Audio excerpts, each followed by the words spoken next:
I call Poto Williams. I move that the question be now put. The question is that the question be now put. Those of that opinion will say aye.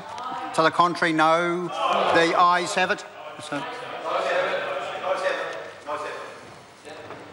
the ayes have it.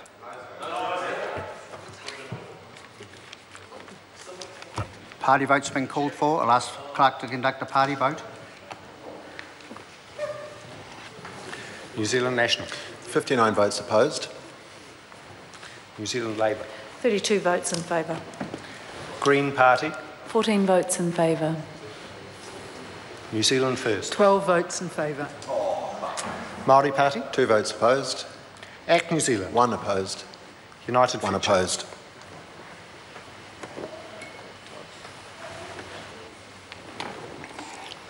Members, the ayes are 58, the noes are 63. The motion is not agreed to. I call Todd Muller. Thank you, Mr Chair. I rise just to spend a few moments actually talking on the Christchurch City Council Rates Validation Bill, and I find it absolutely extraordinary that we have watched as we've gone through this debate. We've had a conversation earlier which everyone contributed to the debate, and now we're on to something which is actually perhaps just a little bit more uncomfortable from the members of the opposition, particularly those from Canterbury. They don't want to participate in the debate. They walk out and they say that we don't like private members, we don't like local members' bills. Well, local members' bills deserve the respect of actually being debated. And when councils have delivered us something that we have to do retrospectively, it deserves our attention. It deserves us to identify areas which need to be improved so we don't do this again. And the flippant disregard from half the lot over there have disappeared, saying that they don't want to continue the debate, I think is a disgrace. Mr Chair, specifically I would like to talk about some of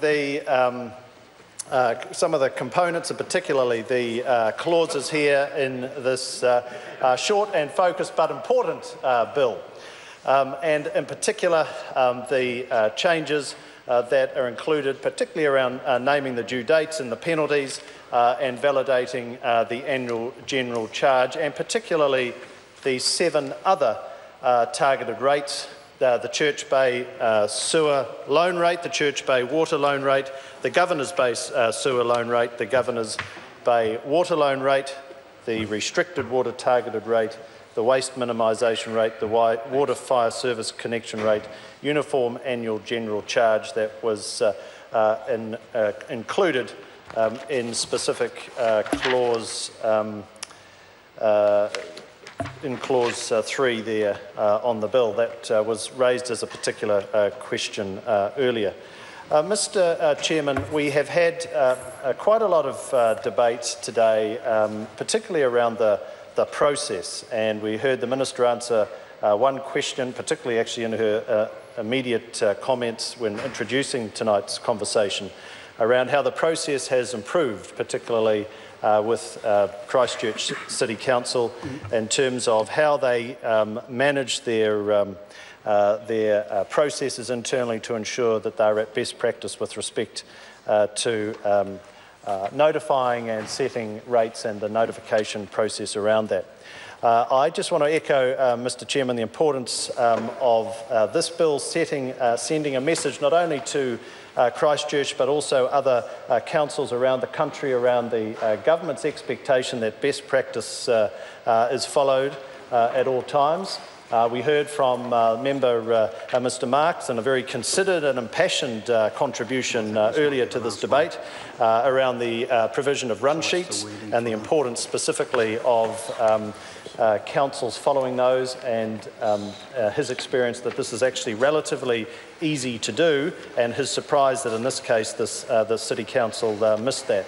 And yes, of course, there is Audit New Zealand that can provide a double check in terms of further confidence. But quite frankly, this should be picked up in an internal process check that the CE should oversee, and there should be their own internal controls to make sure this doesn't happen. We should not be put in this position, quite frankly, to have to do this revalidation bill.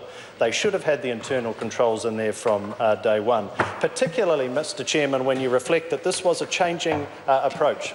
This was a council that was trying to simplify a process.